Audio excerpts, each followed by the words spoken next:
Olá, eu sou o professor Bispoeta, o seu professor de língua portuguesa. Hoje minha homenagem de Bispoeta. Hoje minha homenagem é para aqueles que partiram, pessoas amadas que ficam na memória em breve passagem. Um minuto de silêncio em respeito às vidas ceifadas. Elas trilham novas estradas para aguardar novo início.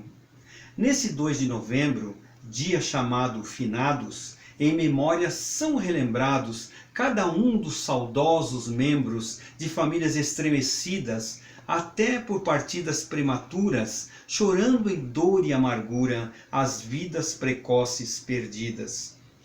Mãe, pai, onde estiverem, recebam minha oração do fundo do meu coração, e que essa mensagem revele e se estenda a todas as famílias que no mais fundo sentimento se unem nesse momento para suas preces contritas. E para você que acompanhou até aqui essa recitação, convido você a investir 10 a 12 minutos do seu precioso tempo acompanhando essa teleaula. E ao final, convido você também a colocar a sua opinião, colocar o seu ponto de vista, a sua sugestão de tema. Já me sugeriram um tema muito interessante ali, de redação. Ótimo. Boa sugestão. Bom tema. Vamos trabalhar, vamos preparar para esse assunto também. Curta os vídeos, toque no sininho, compartilhe e inscreva-se no canal. Isso é muito importante para nós podermos manter a nossa página em atividade. Tudo bem? Vamos, Elide? Vamos. Estamos na oração e as funções relacionais. Essa é a 47ª parte. É muito frequente aparecer... Aqui acho que ninguém falaria frequente não, Elide? Acho que não, né? Não, né? Mesmo Não. porque, segundo o Bechara, o mestre acadêmico Bechara, a pronúncia, o acento não garante a pronúncia. Agora, tem certas palavras que por mais que, por exemplo, trema não existe mais, só existe para aquelas palavras de origem estrangeira, como Miller, Gisele como Bündchen. Exatamente.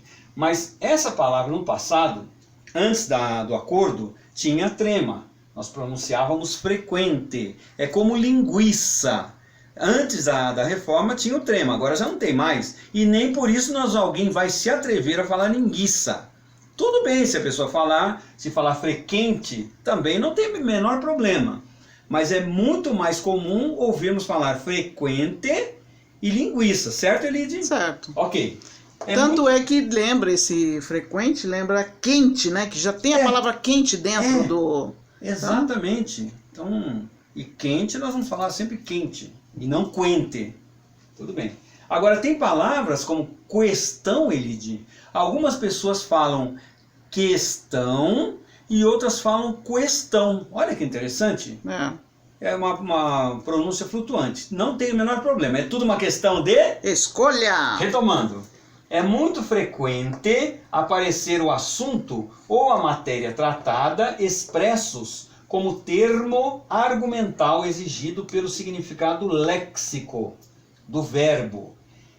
Aqui nós não diríamos jamais léxico, apesar de que tem México. Mas na pronúncia deles é Mexico. Olha aqui como é interessante essa questão das línguas. Léxico do verbo. Em predicados em que entram unidades léxicos do tipo de tratar, versar, falar e equivalentes ou equivalentes, como nas orações abaixo. Vamos ver os exemplos. O orador tratou de fatos literários. A dissertação versou sobre história. Na aula, o professor falou de regência verbal. Outras vezes aparece como adjunto adnominal de substantivo.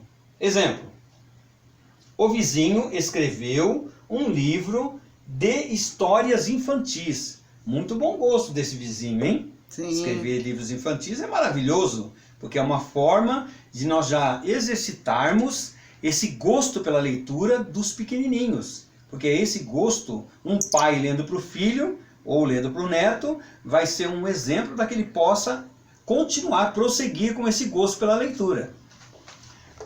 Letra K. Adjunto adverbial de adição ou inclusão, exclusão e concessão. Os adjuntos adverbiais que expressam adição vêm introduzidos pela preposição sobre, por palavras de valor inclusivo, mesmo, inclusive, etc. Mais frequentemente pelas locuções prepositivas além de, a mais de, ademais de. Temos aqui alguns exemplos para exemplificar, para tornar mais clara ainda a nossa exposição. Sobre desemprego, havia doença. Além de notas ruins, faltava muito às aulas. Eu conheci uma pessoa assim, Elide. Você mesmo. Eu né? mesmo. Eu mesmo. Ademais, apesar de que eu não tinha notas muito ruins, não. Língua portuguesa eu sempre fui muito bom, e inglês também. Ademais dos parentes, vinham os convidados. Temos mais alguns exemplos do lado de lá, mas antes vamos molhar o bico. Professor Bispoeta também está no Recanto das Letras. Quem tiver interesse em ver seus escritos, tem quase 1000 inscritos, né, professor? Exatamente. No Recanto das Letras. Exatamente, Elide. Quase chegando a 1000. E recebi um convite muito legal do Recanto das Letras para participar de mais uma antologia poética. Já estou caminhando, acho que para pelo menos 6 antologias. 6 antologias poéticas. Que bom. Que bom que as pessoas gostam dos meus escritos. E que bom também que eu tenho a honra de participar desses projetos que são todos maravilhosos. Seja Encontro de Utopias, seja Poetas do Tietê, Poesia na Faixa. Ou aquele do... Agora fugiu. Depois nós vamos lembrar. General Jardim, aquele do... Até o final da aula nós vamos lembrar. Pode ficar tranquila. Eu estou trazendo aqui esse precioso relicário que é o nosso sistema de consulta melhor que podemos ter para podermos tirar as dúvidas que nós temos a respeito da língua portuguesa. No final eu vou falar sobre maniqueísta. Tem uma palavra que eu coloquei ali de propósito, maniqueísta. Logicamente, para reforçar o sentido de maniqueísta, eu procurei no dicionário, claro, para poder ter segurança para falar sobre esse termo. O que é o maniqueísmo? Tem duas acepções aqui no Aurélio. Uma delas é uma doutrina, na filosofia, é uma doutrina que opõe bem contra mal, sem nenhuma outra nuance. E numa outra acepção, são duas oposições contrárias, mas sem nenhuma nuance. Então, direita contra esquerda, preto contra branco. E nós estamos vivendo muito isso nesse momento. Eles contra nós. E quando não deveria ser assim. Porque, nossa, existem tantas cores no arco-íris que não é concebível pensar só em preto e em branco. Temos que pensar em todas as cores do arco-íris. Tudo bem? Bem, vamos dar prosseguimento. Eu acho que eu já viajei demais, não, Elide? Um pouco. Um pouco. Então vamos dar prosseguimento aos outros exemplos. Todos ficaram, mesmo Ana. Os visitantes já se foram. Daniel, inclusive. É muito bonito esse tipo de colocação assim, né? Daniel, inclusive, já se foi também. Os visitantes já se foram e Daniel, inclusive. Os que expressam exclusão vêm introduzidos por menos, salvo, exceto, fora, exclusive, que não é muito comum, mas é possível utilizar. E pelas locuções prepositivas ou não, com a exceção de, a não ser e equivalentes. Temos aqui mais 2 exemplos para tornar mais claro ainda. Todos saíram menos o culpado. Eles foram a todos os bairros, salvo Casa Amarela. Então estamos supondo aqui que existe um bairro chamado Casa Amarela. Os que expressam concessão vêm introduzidos por malgrado, pela locução prepositiva, apesar de, malgrado a chuva, foram ao passeio. Ou seja, mesmo com a chuva, foram ao passeio. Diva ganhou o concurso apesar da resistência da colega. Ainda uma vez, os determinantes nominais. Número 1. Aqui já vamos tratar de uma outra questão e vamos dar prosseguimento nas próximas teleaulas. Adjunto adnominal. Depois de conhecidas as funções sintáticas até aqui enumeradas, estamos em condições de prosseguir no aprofundamento dos determinantes nominais, também chamados adjuntos adnominais, que começamos a ver quando falamos da expansão do núcleo do sujeito.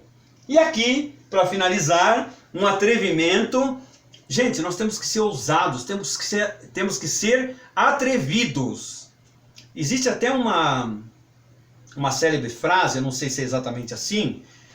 Todos diziam que era impossível, ele foi lá e fez. Mesmo todo mundo dizendo que era impossível, ele foi lá e fez.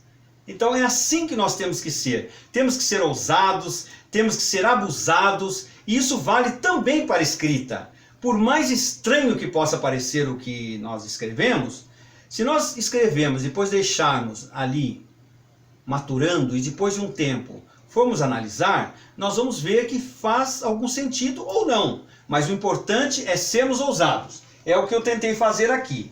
A ser maniqueísta, nós vimos já o sentido de maniqueísta, prefiro ser maquinista e de preferência fora dos trilhos. Foi uma ousadia que eu cometi, brinquei com as palavras maquinista e maniqueísta para mostrar, eu quis mostrar com isso que é possível fazer uma brincadeira saudável e que também ao mesmo tempo nos faz pensar.